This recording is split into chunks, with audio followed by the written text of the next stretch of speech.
Hi hello welcome back to happy home creation.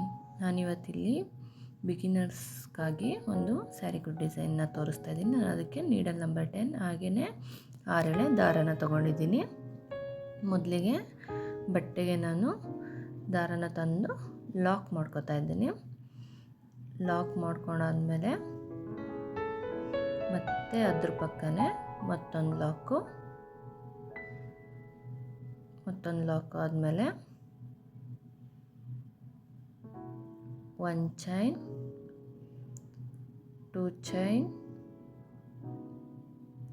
3 chain, 4 chain, 5 ಚೈನ್ನ ಹಾಕಿ ಅದೆಲ್ಲಿಗೆ ಬರುತ್ತೆ ನೋಡಿ ಅಲ್ಲಿಗೆ ಸ್ಟ್ರೈಟಾಗಿ ಹಿಡ್ದು ಬಟ್ಟೆ ರಿಂಕಲ್ಸ್ ಬರಬಾರ್ದು, ಸುಕ್ಕ ಆಗದೆ ಇರೋ ರೀತಿ ಅದೆಲ್ಲಿ ಬರುತ್ತೆ ನೋಡಿ ಅಲ್ಲಿಗೆ ಸ್ಟ್ರೈಟಾಗಿ ಲಾಕ್ನ ಮಾಡ್ಕೋತಾ ಇದ್ದೀನಿ.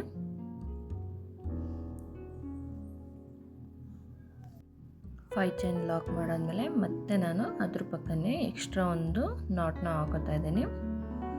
ಮತ್ತೆ ಸಿಂಗಲ್ ಕ್ರೋಶೆಟ್ ಮಾಡ್ಕೋತಾ ಇದ್ದೀನಿ. ಮತ್ತೆ 1 chain, 2 chain, 3 chain, 4 chain, 5 chain, ಮತ್ತೆ 5 ಚೈನ್ನ ಹಾಕಿ ಅದೆಲ್ಲೂ ಬರುತ್ತೆ ನೋಡಿ ಅಲ್ಲಿಗೆ ನಾನು ಲಾಕ್ ಮಾಡ್ಕೋತಾ ಇದ್ದೀನಿ. ನಾನು 5 ಚೈನ್ ಆದಮೇಲೆ 2 ಸಿಂಗಲ್ ಕ್ರೋಶೆಟ್ ಬರೋ ಹಾಗೆ ಹಾಕೋತಾ ಇದ್ದೀನಿ. ಒಂದು 5 ಚೈನ್ ಮಾಡಿರೋ ಲಾಕು ಮತ್ತು ಎಕ್ಸ್ಟ್ರಾ ಒಂದು ಸಿಂಗಲ್ ಕ್ರೋಶೆಟ್ನ ಹಾಕೋತಾ ಇದ್ದೀನಿ. ಮತ್ತು ಸಿಂಗಲ್ ಕ್ರೋಶೆಟ್ ಆದಮೇಲೆ ಮತ್ತೆ 5 ಚೈನ್ನ ಹಾಕಿ ಲಾಕ್ ಮಾಡಿ, ಲಾಕ್ ಆದಮೇಲೆ ಒಂದು ಸಿಂಗಲ್ ಕ್ರೋಶೆಟ್ಟು. ಯಾರ್ಯಾರು ಹೊಸದಾಗಿ ಕಲಿತಾ ಇರ್ತೀರ ಅವ್ರಿಗೆ ತುಂಬ ಈಸಿಯಾಗಿ ಹಾಕೊಳ್ಳುವಂಥ ಡಿಸೈನ್ ಇದು. ಪ್ಲೀಸ್ ಯಾರ್ಯಾರು ಸಬ್ಸ್ಕ್ರೈಬ್ ಮಾಡಿಲ್ಲ ಪ್ಲೀಸ್ ಸಬ್ಸ್ಕ್ರೈಬ್ ಮಾಡಿ, ಹಾಗೆಯೇ ಸಪೋರ್ಟ್ ಮಾಡಿ, ಒಂದು ಲೈಕ್ ಕೊಡಿ. ಮತ್ತು 5 ಚೈನ್ ಆದಮೇಲೆ ಲಾಕ್ನ ಮಾಡಿಕೊಂಡೆ, ಮತ್ತೆ ಅದ್ರ ಪಕ್ಕನೇ ಮತ್ತೊಂದು ಲಾಕ್ನ ಮಾಡ್ಕೋತಾ ಇದ್ದೀನಿ. ಈ ಥರ ಫುಲ್ ಸ್ಯಾರಿ ಹಾಕ್ಕೊಂಡಾದ್ಮೇಲೆ ಬಟ್ಟೆನ ಟರ್ನ್ ಮಾಡಾದ್ಮೇಲೆ ಈ 5 ಚೈನ್ ಹಾಕಿರ್ತೀವಲ್ವ, ಈ 5 ಚೈನ್ ಒಳಗಡೆಯಿಂದ ನೀಡಲ್ನ ಹಾಕಿ ದಾರನ ತಂದು 2 ದಾರದಿಂದ ಒಂದು ಸಲ ಮಾಡಿ, ಮತ್ತು ಅದೇ ರೀತಿ 5 ಚೈನ್ ಗ್ಯಾಪ್ ಒಳಗಡೆಯಿಂದ ನೀಡಲ್ನ ಹಾಕಿ ದಾರನ ತಂದು 2 ದಾರದಿಂದ ಒಂದು ದಾರನ ತೆಗೆದುಕೊಳ್ಳಿ.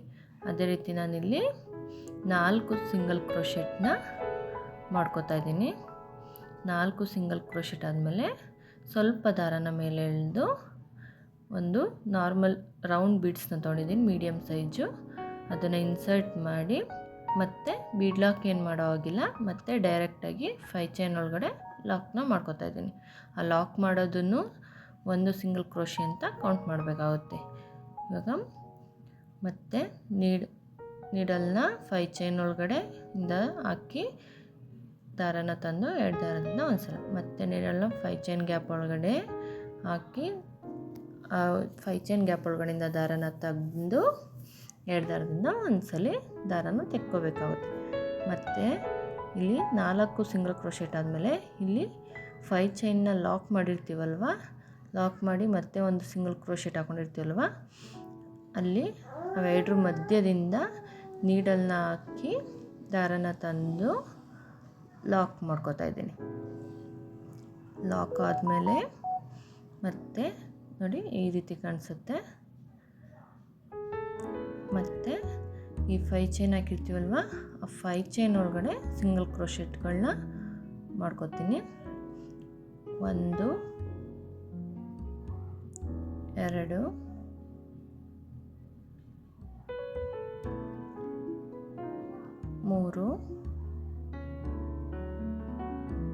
4 5. ನಾನಿಲ್ಲಿ 5 ಸಿಂಗಲ್ ಕ್ರೋಶೆಟ್ಗಳನ್ನ ಮಾಡ್ಕೋತಾ ಇದ್ದೀನಿ.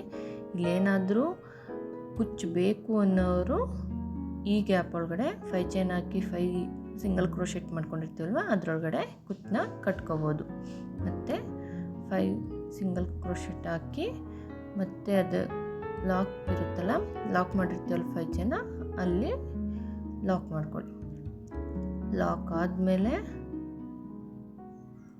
ಈ 5 ಚೈನ್ ಗ್ಯಾಪ್ ಒಳಗಡೆಯಿಂದ ದಾರನ ತಂದು 2 ದಾರದಿಂದ ಒಂದು ಸಲ ಎಳ್ಕೊಳ್ಳಿ. ಮತ್ತು ಅದೇ ರೀತಿ ಈ 5 ಚೈನ್ ಗ್ಯಾಪ್ ಒಳಗಡೆ ದಾರನ ತಂದು 2 ದಾರ ನೀಡಲ್ ಮೇಲೆ ಕೂತಿರುತ್ತೆ, ಅದರಿಂದ ದಾರನ ಒಂದು ಸಲ ದಾರ ತೆಗೀರಿ. ಇದನ್ನು ಸಿಂಗಲ್ ಕ್ರೋಶೆಟ್ ಅಂತೀವಿ. ಒಟ್ಟು ಇಲ್ಲಿ 4 ಸಿಂಗಲ್ ಕ್ರೋಶೆಟ್ಗಳನ್ನ ಹಾಕೋತಾ ಇದ್ದೀನಿ. 4 ಸಿಂಗಲ್ ಕ್ರೋಶೆಟ್ ಆದಮೇಲೆ ದಾರನ ಸ್ವಲ್ಪ ಮೇಲೆ ಎಳೆದು ಬೀಡನ್ನ ಇನ್ಸರ್ಟ್ ಮಾಡಿ ಮತ್ತು ಆ ಚೈನ್ ಒಳಗಡೆ ಲಾಕ್ ಮಾಡ್ಕೋತಾ ಇದ್ದೀನಿ. ಲಾಕು ಸೇರಿ 4 ಸಿಂಗಲ್ ಕ್ರೋಶೆಟ್ಗಳನ್ನ ಮಾಡ್ಕೋತೀನಿ.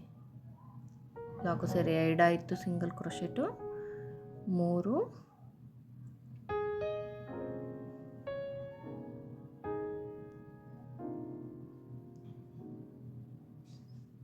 ಮತ್ತು ಸ್ವಲ್ಪ ಜರುಗಿಸಿ ಇನ್ನೊಂದು ಹಾಕೋತಾ ಇದ್ದೀನಿ. ಒಟ್ಟು 4 ಸಿಂಗಲ್ ಕ್ರೋಶೆಟ್ ಆಯಿತು. ಮತ್ತು ಆ 5 ಚೈನ್ನ ಲಾಕ್ ಮಾಡಿರ್ತೀವಲ್ವ, ಲಾಕ್ ಒಳಗಡೆಯಿಂದ ದಾರನ ತಂದು ಒಂದು ಲಾಕ್ನ ಮಾಡ್ಕೋತಾ ಇದ್ದೀನಿ. ಇಲ್ಲಿ ನಾಟ್ ಹಾಕೋದು ಹೇಗೆ ಅಂತ ತೋರಿಸ್ತೀನಿ. 1 ಚೈನ್ 2 ಚೈನ್ ಹಾಕಿ ದಾರನ ಕಟ್ ಮಾಡಿ ಆ ಚೈನ್ ಹಾಕಿರ್ತೀವಲ್ವ, ಆ ಚೈನ್ ಒಳಗಡೆ ಹಿಂಗೆ ದಾರನ ಎಳ್ಕೊಂಡ್ರೆ ಲಾಕ್ ಆಗುತ್ತೆ. ಇದನ್ನು ನಾವು ಟ್ರಿಮ್ ಮಾಡಿ ಸ್ವಲ್ಪ ಗಮ್ ಹಾಕಿ ಅಂಟಿಸಿದ್ರೆ ಹೋಯ್ತು. ನೋಡಿ ಈ ರೀತಿ ಕಾಣಿಸುತ್ತೆ.